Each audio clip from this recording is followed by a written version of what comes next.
STRYFO explains how to play whatever you want. Next on Eternal Durdles.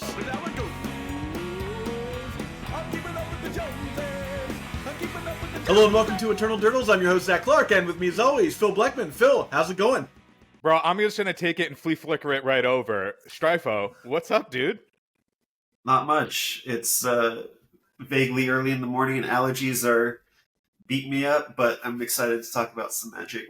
It's beautiful here on the East Coast. We have like a 75-degree day. It feels like fall almost. Dude, it was dark and gloomy and sad, and then I heard we were going to get to talk to STRYFO. Yeah, and he was going to. Yeah. I had my first pumpkin spice latte this week, so I'm ready for the fall. Obviously we're here with STRYFO, and we want to talk about Pile, specifically in the context of a lot of the shorts we've been putting out this week have been about sort of the differences between like a deck like Pile and a deck like Miracles, like Control versus Pile, and sort of, you know, putting that into context. And I think I think it just behooves us to go right to the source. Sure. I'm not convinced that I'm the best person to talk about Pile in general, because I feel like what I play is a little bit different from like Check Pile, right? Yeah. Like Check Pile is, or was, whatever you want to call it. It was just like all good cards, no synergies, just flat 2-for-1s on like Hymn to Tarok, or like I think even Night's Whisper they were saying at some point, you know?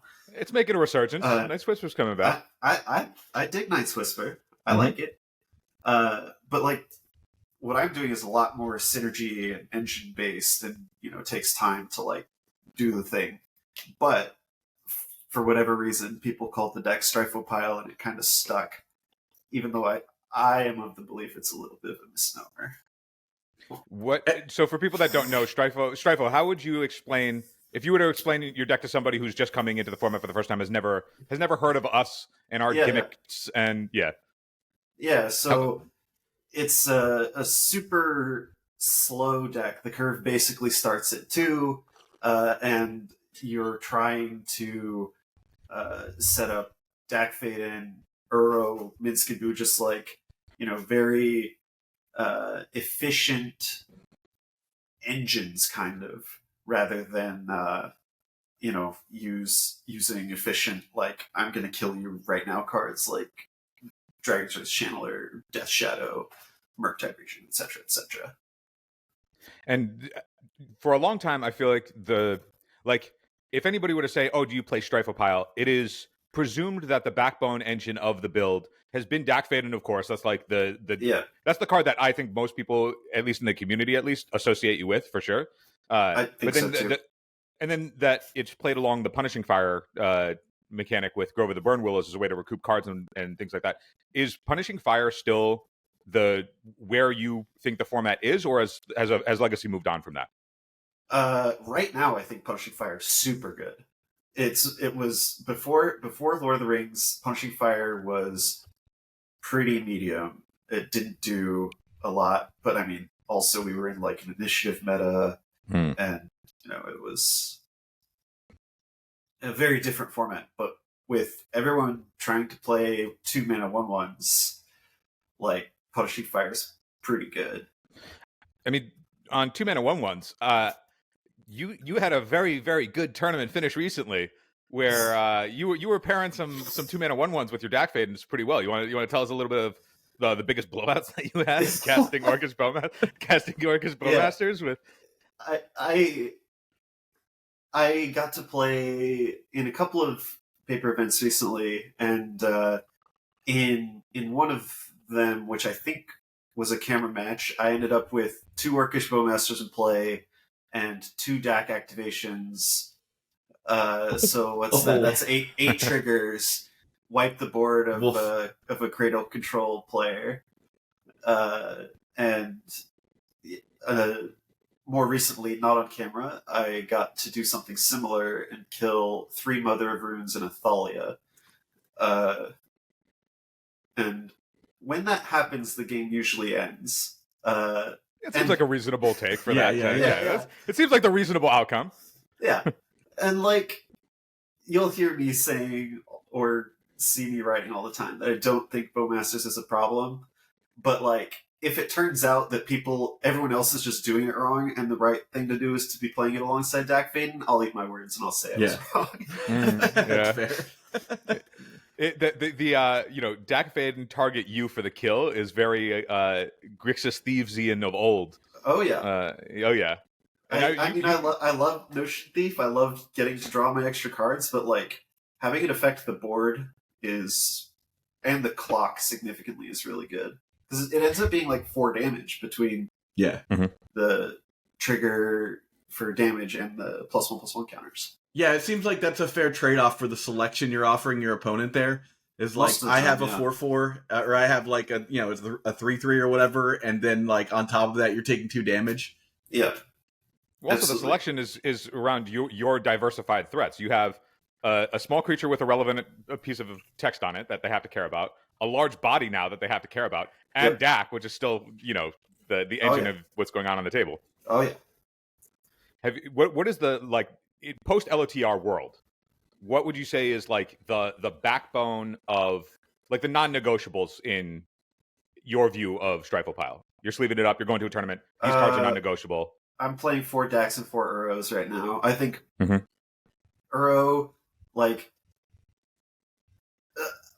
it's not a cantrip. Like, Bowmasters is really good against cantrips. Bowmasters is not very good against Uro. Uro will run over Bowmasters like 99 times out of 100, right? And most decks have trouble dealing with it. With Dak, you get to find them easily, cast them easily, continue to escape them easily. So I think 4 of each of those basically necessary. 4 Assassin's Trophies, for reasons I'll talk about. Yeah. Probably. I'm not playing without 4 Force of Wills. Yeah. I don't know about y'all. The punching fires whomst amongst us would ever put down Force of Will? What kind of idiot would say that Force of Will is bad? We do have a video coming up about specifically Force of Will. Yeah. It's wild how Force of Will can swing from being, so insanely good to like so insanely medium, Yeah. But I don't think the punishing fires are necessary right now. I like them, but you could play without them if you wanted. You can play whatever you want, You can play whatever you want. I was going to ask where you view, like, as you're thinking of the slots in your deck and what role they play in, like, what you need if Punishing Fire and Bowmasters are sort of fighting for similar space. Not really. So, Bowmasters, the way I sort of see it, is it's really there to be good against, like, Grizzlebrand and like Echo Vions and stuff, so like really degenerate stuff. Yeah. Because all the other decks are kind of like, they're not as big of a problem as like the degenerate combo. That's kind of the soft spot. Well, yeah, I mean, your deck kind of chews up Delver decks to begin with, so punishing Brainstorm isn't really your highest priority. Yeah, I like most of the time when I Bowmasters against those decks, it's like, oh, now I have 2 blockers for a Death Shadow, or like, oh, I sniped their Bowmaster that was sitting on the table, or something like that. But I don't value it highly, but I could tell that people on the other side of the board do, because it gets forcible a lot. And then I get to untap and play Dak, and it feels really good. Yeah. Do you think that people are respecting Bowmasters in that regard too much? Or do you think it's just like, the threat density is high enough that they have to just sort of respect everything? I think that they're respecting it out of me too much. Maybe not out of other people, but like, it's sort of an afterthought in those, like, in basically any Force of Will matchup. It's kind of an afterthought for me. Like, I want to set up an engine. I don't trust that a Bowmaster is going to get their own damage very frequently. And so in your head, your engines are Dak, Uro, a combination of those two, and then is there any other axis that you're like? Minsk and Boo. I I mean, it's damage, but it also like frequently is just suspend, Yeah. draw 4 cards. So 1 card engine, yeah. yeah, and Life in the Loam actually is pretty nice with both Brainstorm, and I'm playing a singleton Cephalid Coliseum, which also is very sick with Bowmasters. Turns out. Oh yeah, target your opponent, get him, fucking get him. Yeah, and they can't counter it, and. But the more and more I'm listening, the more I'm like, man, STRYFO piles. This is a burn deck. Making my opponents draw cards. Is really what it comes down to. This is the most giving deck there is. It's just you get to draw all the cards. Something like that. Group hug. Yeah, you're playing. This is a group hug on Legacy. So with that, you have a specific style of deck that you build. But what would you say, like, the philosophy behind that deck build style is?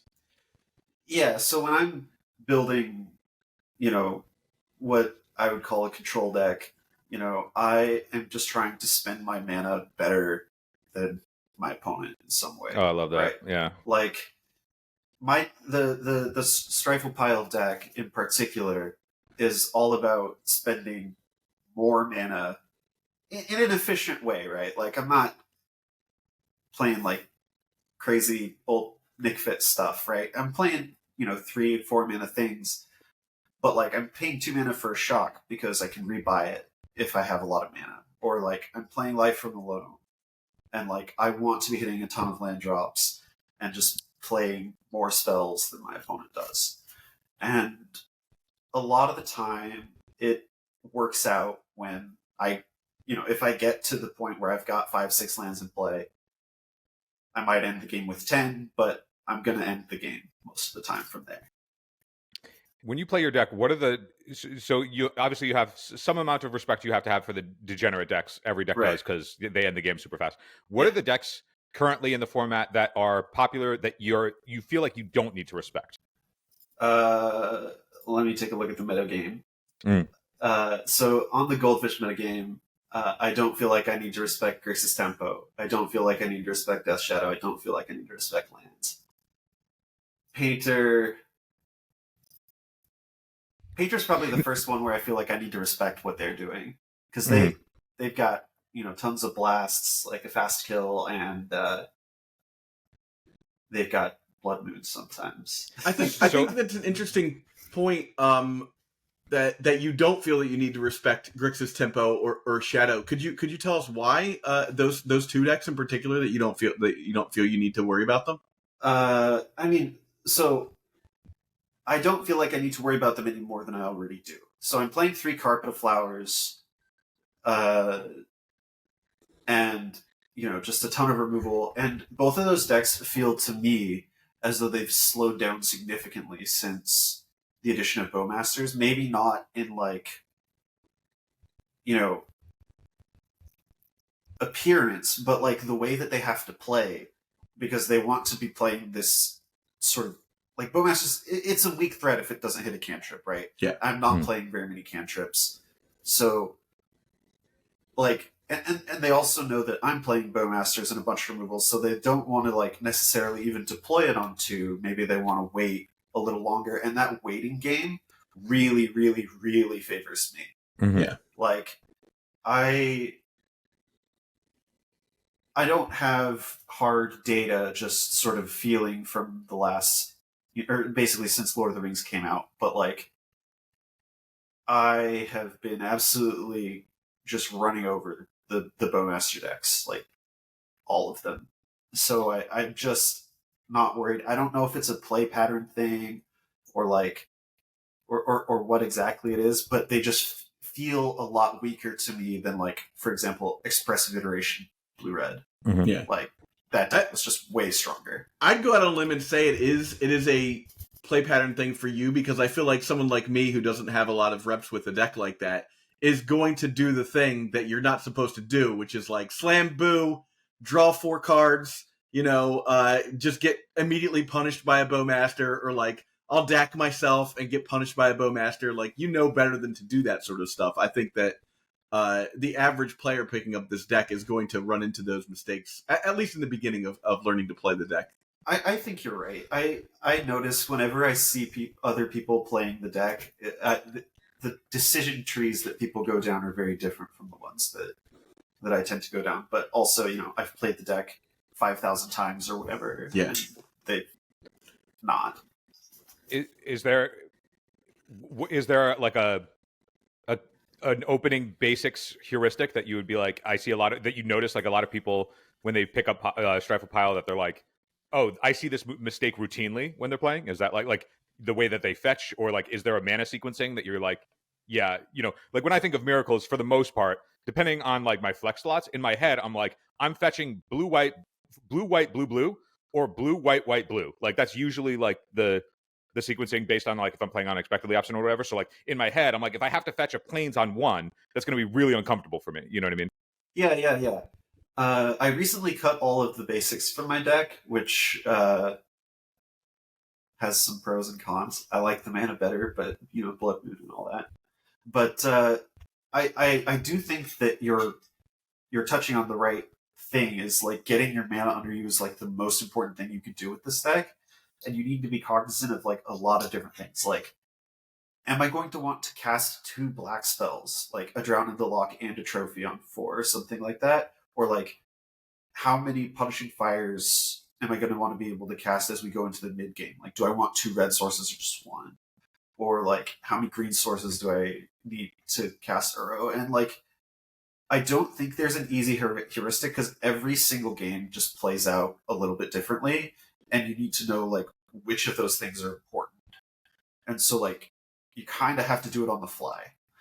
But yeah, I think there is I mean, that can be broadened to just being like, understanding your mana sequencing in the first 4 turns is vital for absolutely. like how you actually pilot the deck, right? Because is your current builds, have you how many groves are you still playing? I'm playing 3 groves. Yeah. And so those unfetchable sources, like, does it ever change your navigation when you like open a grove and then are thinking, okay, like, essentially the question that I'm getting to is, how do you determine your most important fetches, and does that also maneuver on the fly? Yes. So Verdant Catacombs is almost always the worst fetch. I'm only playing 1, but that's the worst one. And then I think Delta is usually the strongest one. It can't get Taiga, but it gets everything else. And then Misty misses Badlands, but gets everything else. And so those are like pretty close.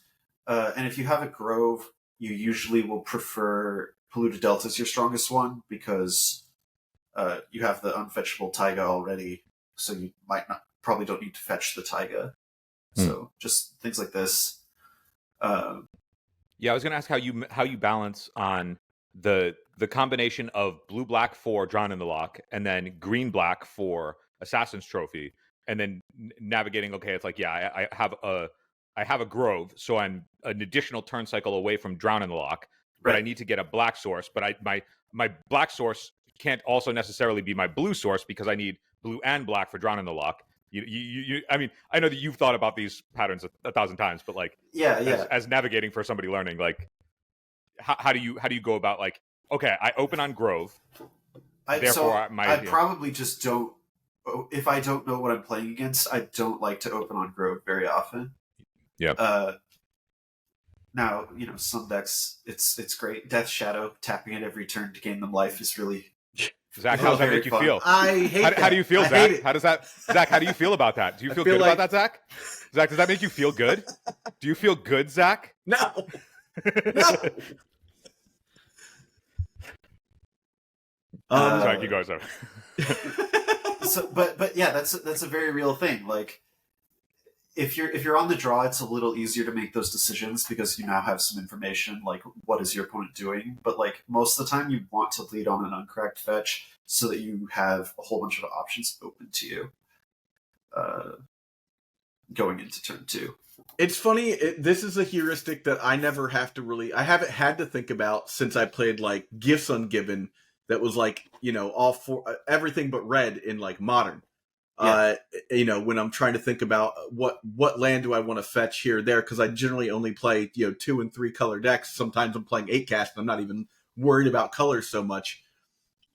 It's interesting to think about playing a deck, especially if you play, the popular decks, in a way where you're like, I not only have to worry about what cards I'm adding to my deck, but like whether or not I can cast this turn 3 into this turn 2 into, Phil was saying, Drown the Lock into what's called Assassin's Trophy, and then like those 3 colors, and then you're like, okay, and now I need a Miskenboo.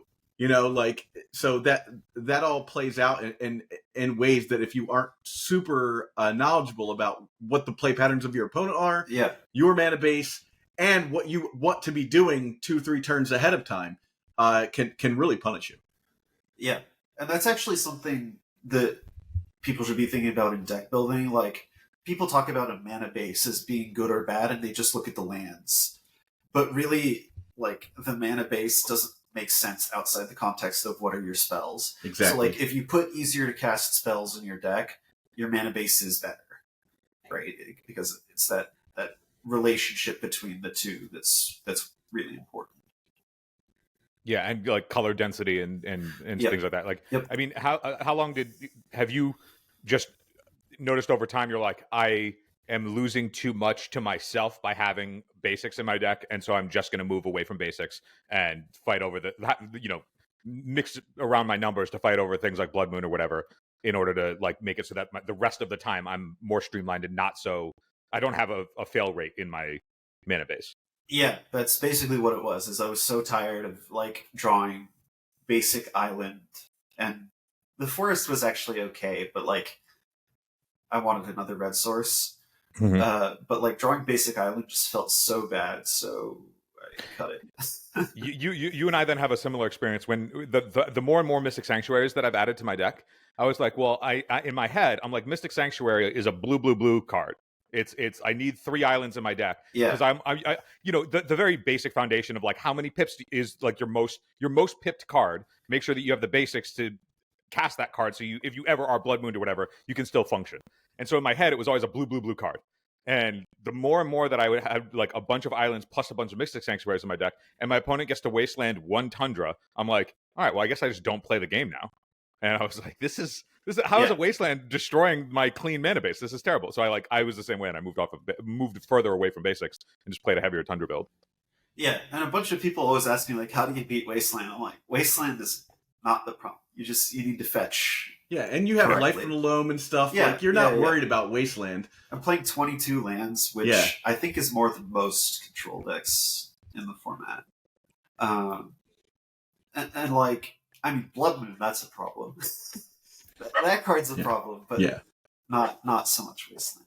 But also, like I always think of the big like haymaker prison pieces. I think like Blood Moon is a problem the same way that like if you were playing Delver, like Trinisphere on the board is a problem. Like you're not always going to be able to beat everything, and it's okay to choose like what your softest spots are.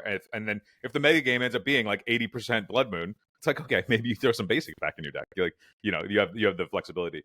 I want going back to your thing on Painter, because Painter has creature threat, like very dense creature threats, very dense. And when I say dense, I mean meaningful non-creature threats, and then also very meaningful lands that are important in Urza Saga and such. And one thing that I've always wished I had in access to in any type of Miracles builds that I play, when you play a lot of Assassin's Trophy, is Assassin's Trophy just being able to hit whatever you want. Like I see you, I've watched your stream a lot, and I see you use Assassin's Trophy to hit lands a lot. And that is like an axis that like I've just never been able to like move into without just totally warping away from like the backbone of blue white. Right. Can you talk a little bit about like where you got to? For Assassin's Trophy is just where I want to be. The spots where it's been like most helpful versus like any other tool that you could choose, and how the offset of them getting a land back in exchange just is not worth the it's like not too steep of a cost. So back in Deathrite days, we had Abrupt Decay, and that's sort of like the most comparable card. And Abrupt Decay certainly has spots where it's better than Assassin's Trophy, but it never killed Gourmet Angler, and that's what I was really excited about. Was I have this spell that can kill a Planeswalker. It could kill Gurmag Angler, or now Murktide. But remember when Gurmag Angler was a problem? I do. I had serious problems beating that. Same. Yeah, as Rug Delver player, like a 5/5 was just too much for me. After this, we're gonna get into why why the antithesis to white cards has been, because when you guys are like Gurmag, I'm like, oh please, somebody cast Gurmag Angler against me, please, please just cast the vanilla 5/5, please. Yeah, these days, that's where I'm at. A long time ago, it was a lot for a lowly Grixis mage splashing green. But then, like, as the more that I played with Assassin's Trophy, the more I realized that there's just so many targets that become premium. Like, a lot of these decks that are heavy on Uro have problems beating Karakas. Like, my threats right now in the main are 3 Bowmasters, 4 Uros, and 2 Minskaboos, and 2 Fables. But, like, the beef of that is Uro and Minskaboo, right? And these just, they don't like to see opposing Karakas. Assassin's Trophies just kills it, right? Or, like, because I don't have access to white, I'm soft to something like Dark Depths, and you can trophy the depths when they go for the combo, or something like this. It just ends up solving basically every problem that I want to solve by itself. It randomly hoses Doomsday. Like, I've had people go off with Doomsday, and you just trophy their lands, and they can't cast their spell, and they lose. Oh, that's Like, sweet. Oh yeah. Like, it doesn't always work, but if they go for the fast Doomsday that passes a turn, sometimes you could just get them off their lands, and they're certainly not going to go get a basic after they've cast Doomsday. Exactly. Yeah. Also, Strife, the more that you talk about, like, the lines that you take with cards in your deck, I'm like, you and I are living just parallel lives. I just happen to have white cards, and you happen to have green and black cards. Because the same way you're like, yeah, sometimes it gets a Doomsday player. I'm like, yeah, sometimes I just predict the Doomsday player, name whatever, and then they lose because their stack is now no longer like enough cards. It's like, yeah, like the incidental things. Like, are you currently playing Wasteland in any number as well? I'm not. The mana, I don't want to mess with the mana right now. It feels really solid. I was saying because, like, 4-color decks all play like 1 to 2 Wasteland because they have to deal with the Karakas because their threats are Uro and Minskaboo. Yeah. And you moving into Assassin's Trophy, solving that problem for itself, so you can, like, clean the mana up a little bit better. I mean, and that's the trade-off between 4-color playing white and STRYFO Pile having access to black. And when is the loam then is your loam package just for, like, going up cards with Dak, and then, like, maybe your Cephalid Coliseum engine, like, in the very late game, or is there another specific reason that you're like, yeah, I'm going to include loam in my main 60? So hitting land drops is super important. That's probably the biggest thing. The Cephalid Coliseum synergy is really nice, but also I'm playing 1 Otawara, and it turns out that, like, those Murktide decks sometimes have trouble with, I just have 10 lands in play. Wink, wink. I'm gonna loam Otawara back, and we're gonna basically be playing Draw-Go until you're playing Capsize now. about it. Yeah, I was gonna say 2023 Capsize. Yeah, I think Otawara is a really nice pickup too for, like, recent cards. The Sage is good, but I didn't like it as much. This may be time traveling back about 10 minutes, but you mentioned you're not on basics anymore, which means you're obviously not playing Icefang Quaddle or anything like that.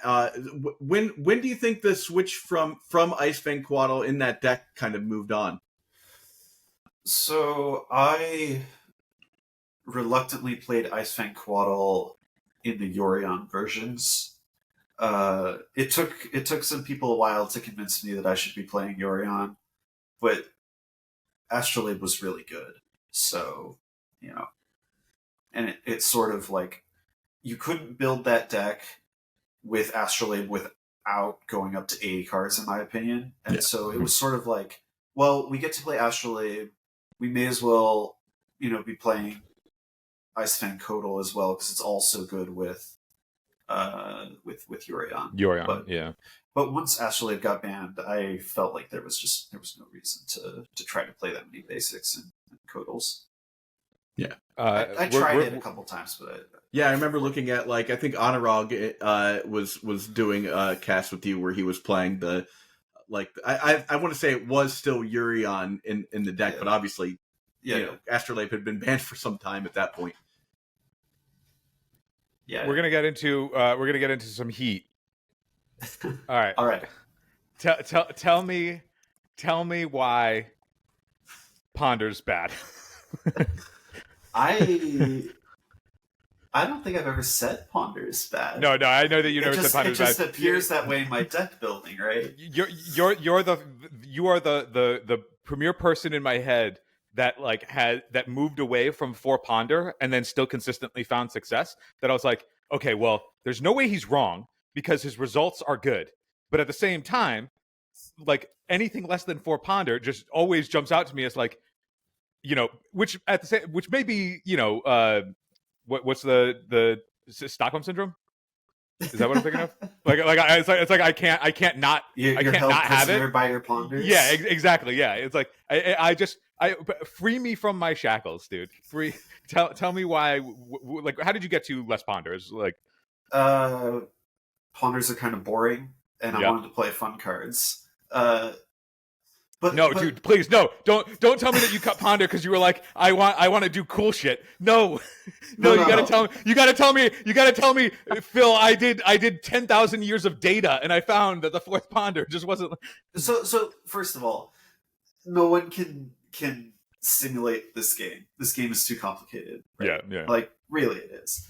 But I was never convinced by the argument of 4 Ponder, 4 Brainstorm is correct, because I played with the card Preordain, and Preordain is like pretty close to Ponder. It's like Amen. A little worse most of the time, a little bit better sometimes, but it's like pretty close, right? And so my question is, well, why 4 Brainstorm 4? Why not 4 Brainstorm 4 Ponder 1 Preordain? Why not 4 Brainstorm 4 Ponder 2 Preordain? Right? You need some amount of actually doing things in your deck. And one of the Ponders I replaced with a Cling, which is like, it's not as good a cantrip, but it's a late game engine sometimes, and also random Grave Hate. And I like having access to something like that in my main, because I don't have like plows or anything like that.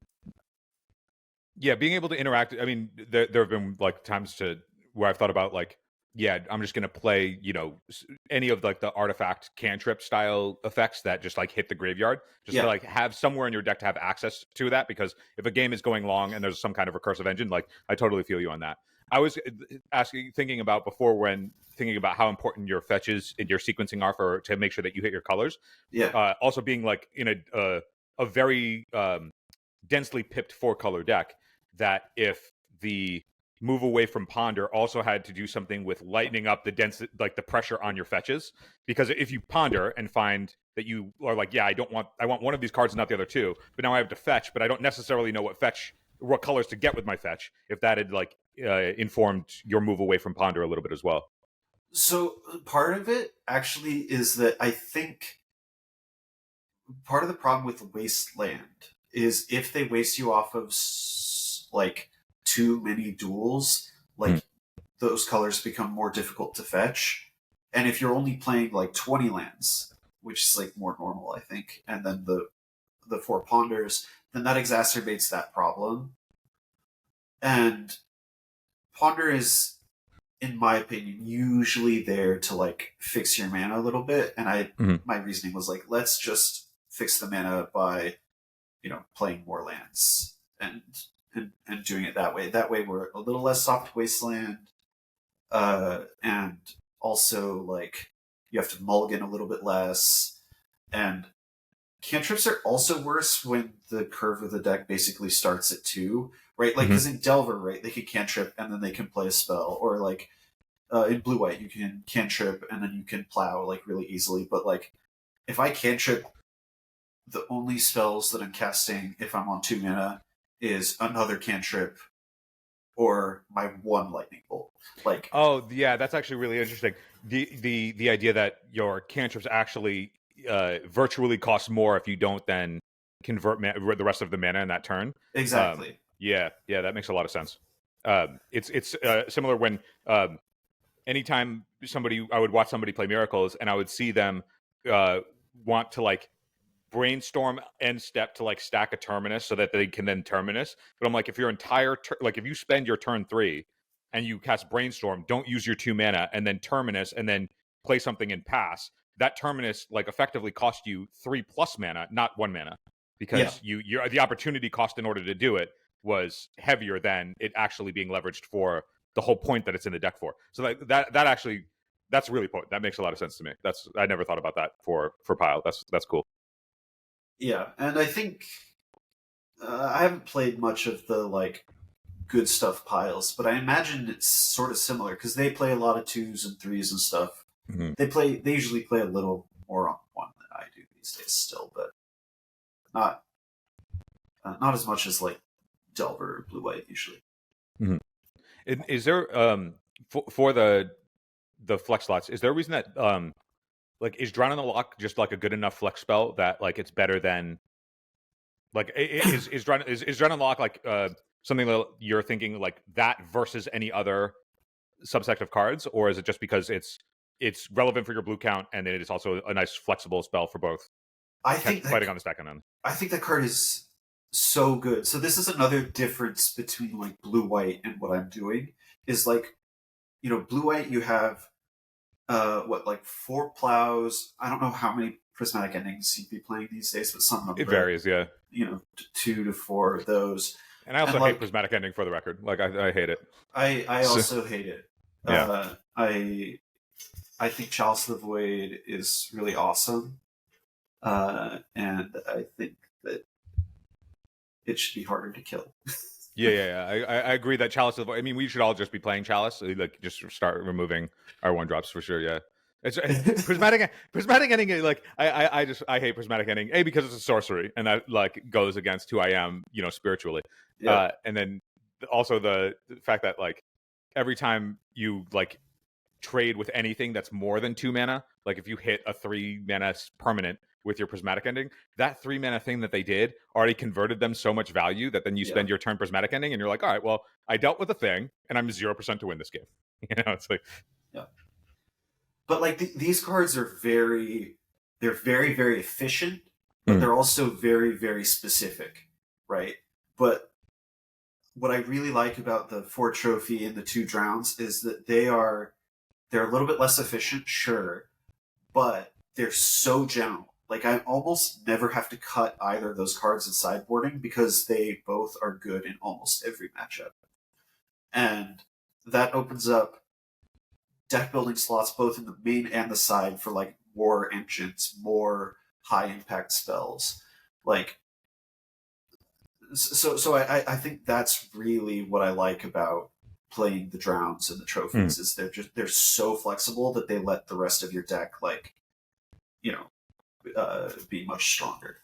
I want to highlight that as like that strikes me as something that is not apparent at first glance, that your card the opportunity of your card choices and how that relates to the rest of the slots that you have available in your 75, that if you can condense it all down into Assassin's Trophy deals with all of these things, and therefore that opens up space. Like, I'm playing if I play prismatic ending, but then I also still have to play a wear tear in my board because I need to fight over the things that prismatic ending can't touch. That's a limitation on prismatic ending, and Assassin's Trophy would just deal with all of that. And that's like, I think that's that aspect of like the opportunity cost of a card choice is something that we should be thinking more acutely of as like people are building decks too. Yeah. Zach, you might be muted. Or I couldn't hear you at least. I said it allows you to just play more focused cards in your board. Like you have general things that deal with general issues that are like, oh yeah, I can, in response to a Blood Moon, I can Assassin's Trophy it if I have the mana open and whatnot. But you can then just dedicate slots in your board to more problematic cards that just end the game for you no matter what. Right. Like recently I was able to just pretty easily move some cards around and play Mind Break Traps because people are really big on... I wish I could say Mind's Desire, but it's actually that Mississippi River deck. Yeah. Oh, yeah. And when will that fad end? I don't know. I'm not sure how good or bad that deck is because the Moto Grinders have not had that much time to grind it down. Yeah. And we're still waiting for Let the Galaxy Burn is not on Moto yet, so that adds a layer to that deck as well. I don't even know what they It's a 7-mana Cascade. It's a 7-mana Cascade, but I think it has an X. Am I wrong here, Phil? And then the X is it deals X damage to each other creature when it comes into play. I want to clip that because it's a 7-mana X spell in the Mississippi River deck. Phil, you know this. Phil, you are obviously the Mississippi River guy. You know all this stuff. Oh man, dude, I've been casting Swords of Plowshare since I was 9 years old. What are you talking about? Let's find out. Let the Galaxy Burn. What does this card actually do? That's a pretty cool card. Yeah, it has. I mean, it has like a goofy sweeper. Yeah, so it is a 6-mana X spell. It is X5 red sorcery Cascade. And it says, when Let the Galaxy Burn deals X plus 2 damage to each creature that did not enter the battlefield this turn. Oh, because it doesn't want to kill the thing it cascades into. Exactly. Yeah. Okay. I see what they did there. Yeah, so you got a 7-mana Pyroclasm that cascades. That's sweet. That's and that's definitely an include for that deck. Yeah. So you got Mind break Traps in the board as we were thinking. I was also thinking of the correlation between Assassin's Trophy and Prismatic Ending and stuff that comes up a lot. Is I think about when I play against 4-color and I'm on Miracles, and I'm like, man, I really don't want these Prismatic Endings in my deck, but I do need to keep an out to fight over Carpet of Flowers, and so I have to keep Prismatic Ending in my deck. And then it's really the only realistic target. Like if it trades with a halfling, fine, but it's really there to fight over and hit a carpet. And then if they just don't play the carpet and I have the Prismatic Ending, and then I'm just down a card anyway, and it always feels bad. And I'm like, but then if you have something like Assassin's Trophy, then you're always happy to see it. And that's that in my head is the most glaring spot where I'm like, man, I really wish I had something akin to Assassin's Trophy. And, maybe I'll become a blue-white, black-green player. Hey man, I think it would be poetic if this whole time Prismatic Ending has been incentivizing people to move into their third color, their fourth color, their fifth color, so they can hit whatever they want. And then you're like, okay, well once I add the fourth color, I might as well just play the better spell, which seems like it would be Assassin's Trophy because you can actually hit a Planeswalker at positive mana trade. Yeah, I think Assassin's Trophy. One of the other questions you asked was how often do I care about the mana that they get? And first, a lot of decks don't get mana off of it, right? Like the Mississippi River deck, for example, plays 42 lands, none of which are basics, and so frequently I get to use it as a time walk against them in the early game to set up. It's not always enough, but it's something, right? It's better than Prismatic Ending that would do nothing in that spot. Yeah. But even when decks do get mana, most decks in the format are not that good at spending it. Actually, in comparison, right? I feel like I get to spend mana a lot better than most decks. If I give a Delver deck their fourth land, what are they doing with it? I don't care. They're just brainstorming again, probably. Yeah. If I give a control deck their sixth land or something, most of them don't have as many engines, so I can they're tell not you doing as well. For sure that as an 8-cast player, if you kill something of mine that's on the board and I get one of my 2 islands with it, I'm not happy. Yeah, like I'm not like, oh boy. I'll give you a basic island. I'll take out your saga. I will be very happy with this exchange. I would hate that.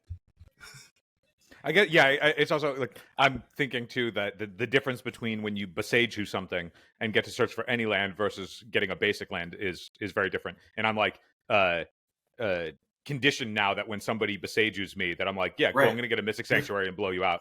And yeah, that's not the case with Assassin's Trophy. No, like it's, it can be a downside. I think the biggest issue actually is having to use Assassin's Trophy against Death and Taxes. Mm-hmm. Because they actually do spend their mana very well. And is that a spell that you keep in against them just because it's a removal spell? You have to because it hits Caracas, basically. Oh, right. Yeah. But, so you have to do it, but like, if you Assassin's Trophy of Vile, like, yes, it's a good trade, but like, it doesn't feel great. Yeah. I mean, is D&T a matchup that you find is like relatively favorable because of how much removal and the recursive removal that you play? It can be favorable. It depends on a few things. One, how many Cataclysms are they playing? Mm-hmm.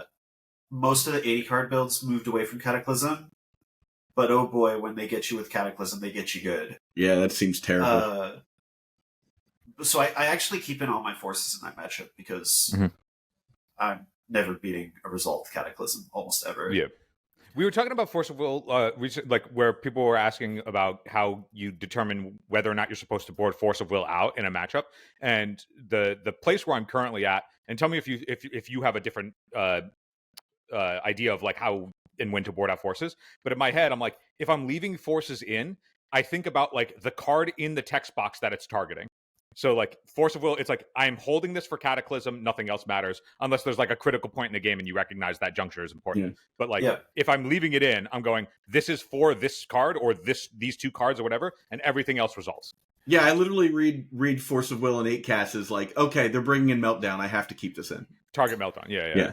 Yeah, and it's sort of similar for me, right? Like I've been cutting forces against like the Grixis Tempo decks because most of their cards are just not very good, right? Like I don't care that much about Bowmasters. I have 12 removal spells. I'm gonna have way more mana than them because I'm bringing in 3 carpets. So they're obviously not playing Blood Moon against you. Yeah. So like in those kind of matchups where like I sort of think all their cards are like not super impactful, they're just like a bunch of tempo cards. Like I can trim Force of Wills at this point. But like, if they're playing cards that like I can't easily beat, then you have to keep them in. Yeah. It's like, I think it's like when you're like, these cards are all relatively interchangeable. It's like decks have nickels, dimes, and $100 bills. And if I can't think of the $100 bill in their deck that I'm trying to hit Force of Will with, then I'm like, it's Force of Will's coming straight out of the deck. Yeah. It's a little bit different for me too, because my curve basically starts at 2. Force of Will is a lot more valuable to me than if I had access to like plows and stuff like that. Yeah. So I have to use it to stay close on mana sometimes. Not to mention, it's less of an issue for you to lose a card against these decks because so much of your deck has that redundancy and comes back into your hand and whatnot. Yep. So you know, pitching a blue card against a deck where you're like, this will blow me out otherwise, and then being like, oh no, I have to rebuild, and like it's a resource situation for you, that doesn't matter as much. Right. Because I play a lot of engines too, so I get to rebuild pretty easily. Yeah. Well, so, go ahead, Zach. Yeah, so I wanted to get your take on the One Ring, because I think we haven't talked about it, and I don't think you're playing it. How do you feel about the One Ring in Pile? I'm not a believer. I've seen it. It looks okay. It's probably good in the 80 card versions. But I think the biggest weakness of these decks is really closing the game. And so like I think if you're not starting with 4 Minsc Boo before your first ring, like it's probably not right. Yeah. How many times does your opponent cast ring and you've been like, yeah, cool, I'll DAC it? less than 10, more than Yeah. one. Less than I 10. was Enough. I was gonna ask if you were gonna say if you've played against people playing the ring and then you just like send the message of like casting Dak and they're like, holy shit, he's gonna steal my ring, and you're like, you keep your ring, I don't care, draw 2. One ring slightly used. That's that's also happened. That's happened a little bit, right? If I've been pressuring them and they don't have a lot of life, then I'd rather have the cards and let them keep their silly thing. Because I've seen people that have played like 1 or 2 Dak in the board to like, you know, be able to come in against ring decks to steal the ring. And then I'm like, but like at the same time, if you're playing something like, you know, STRYFO pile, I'm like, do you even take it? Do you just like let them have it? Because I was like, between the pressure between Minsk and Orcus Bowmasters, I'm like, I think you just let them have it. But I also have no reps, so like, I don't know. I mean, sometimes you do, sometimes you don't.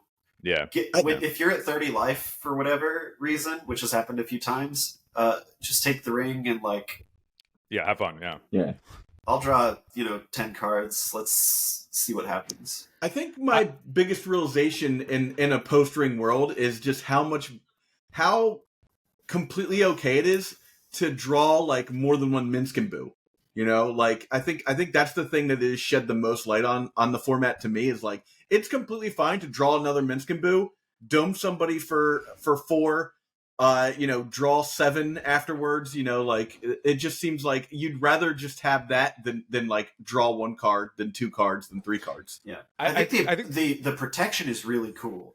That ability on it is really cool. We'll see how relevant it is, but I think that part I actually think is really interesting. I'm gonna talk about something that like I've been sort of thinking about more about recently, although I haven't like fully formed the idea of like how to articulate it. But I've found, particularly with that interaction of like it's okay to go Minsk into Minsk, is there's some semblance of value to be had for velocity, and velocity is the thing that I'm trying to like figure out currently. As opposed to like, if you have multiple Minsk, it's like, I'm not going to cast the second Minsk and get rid of my first Minsk, because then I'm giving up value on that first Minsk of them spending resources on getting rid of it or dealing with it or whatever. But I'm like, but the value that you can gain by just like maintaining the velocity of like playing the second one and flinging it and drawing a bunch of cards and then just like continue doing, like, I don't know if this is something that you've like ever considered or thought of as thing, but like it's something that I'm thinking of a lot more as to like the opportunity of lost value that like we think of like getting rid of your own things in that way in exchange for whatever the value then presents. And I as you can tell, I haven't fully formed the thoughts yet, but it's something that I'm thinking a little bit more of. Do you know where I'm like going with the idea? Yeah, that and I think about that a lot. Actually, in game, I'll be playing like when you have a DAC going, right? You need to be thinking, okay, like, do I want to just really tear through my deck and keep a bunch of cantrips, or what's my mana situation looking like? Do I want to just be spending my mana to like keep up?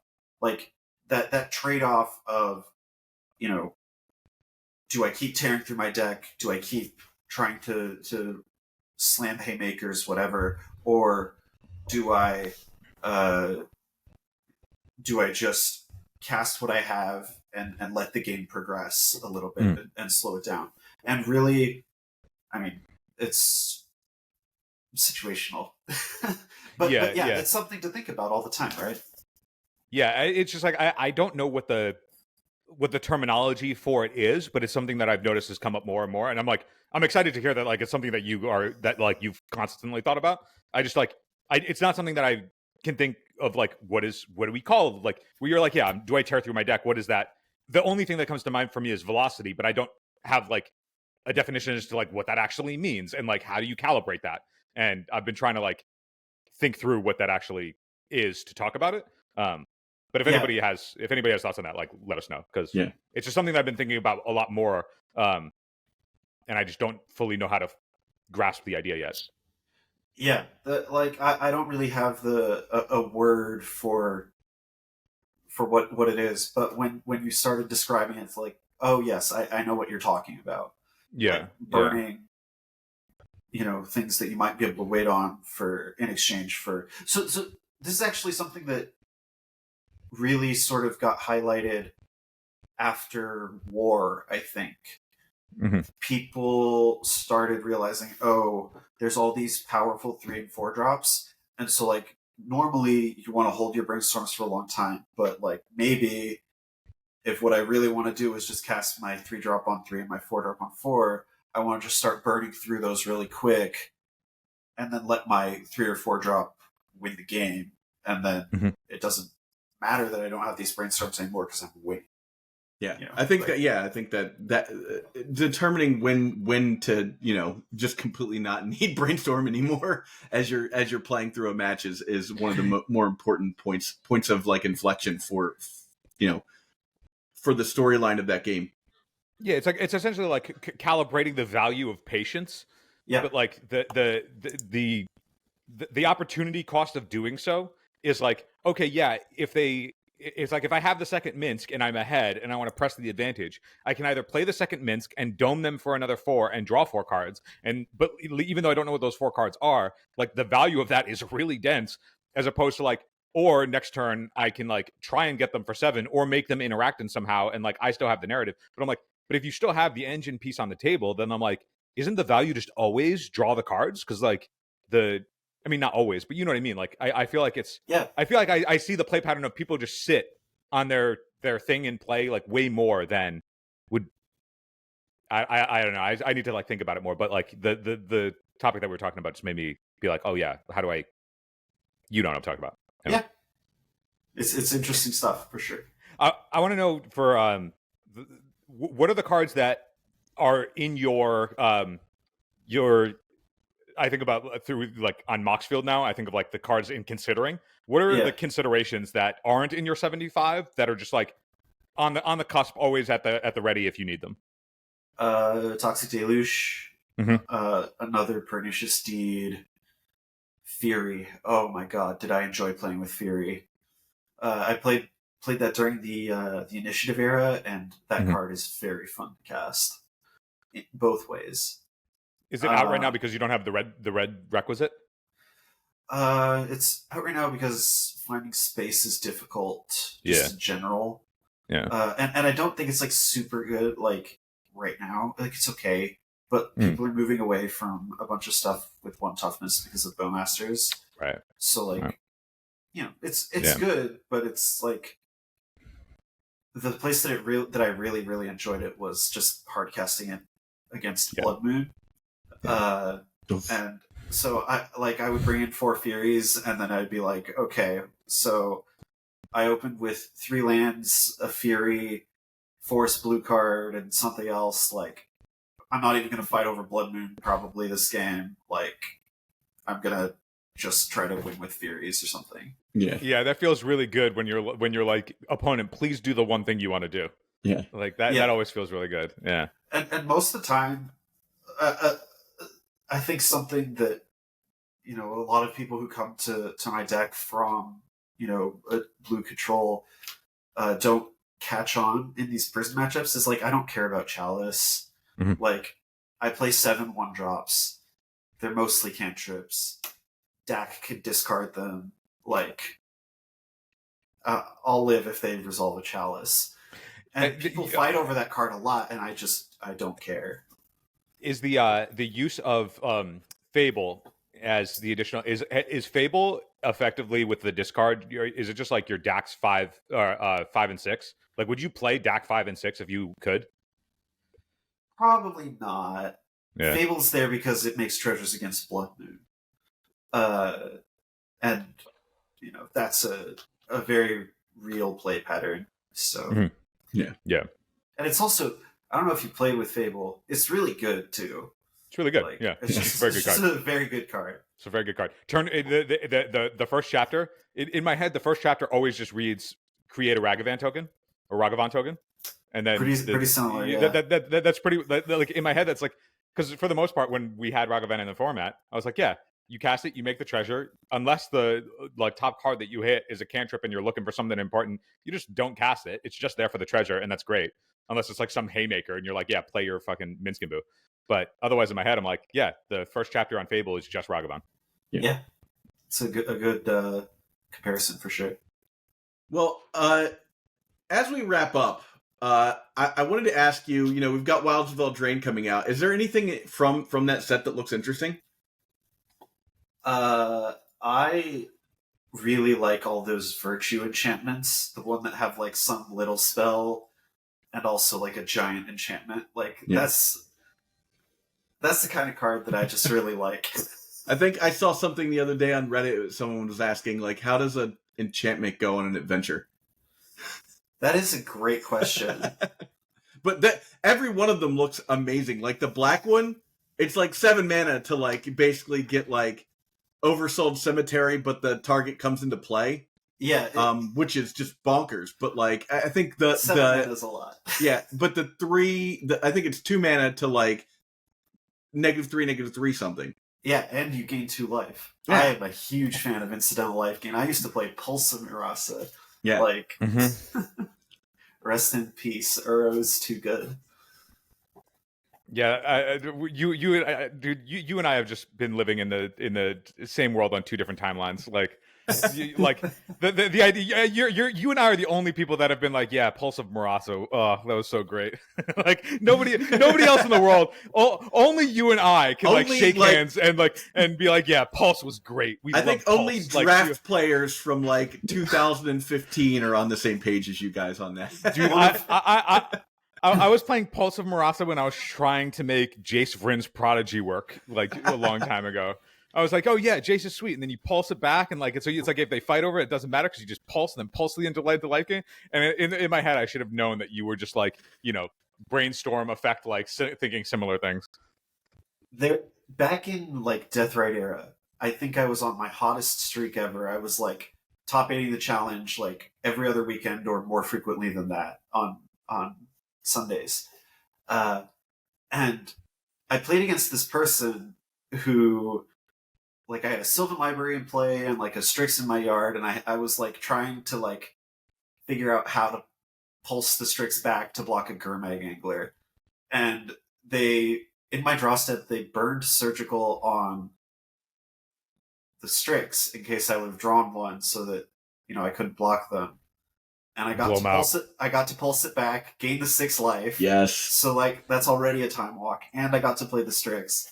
And then they sent me a message in chat that like, I hope you're proud of yourself. You'll probably never win another game again. And it's like, oh, did you screen? Did you save that screenshot? Please tell me you saved that screenshot. Do you have the screenshot? I did, but that computer bricked, so I don't have it anymore.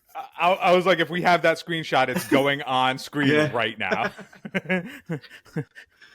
and this was like, it's not like this was at the start of my hot run. This was like in the middle of probably the hottest run I've ever had playing Magic. And like, dude, that your spell became way more powerful because of how much salt it drew. Yeah. Oh yeah. it was beautiful.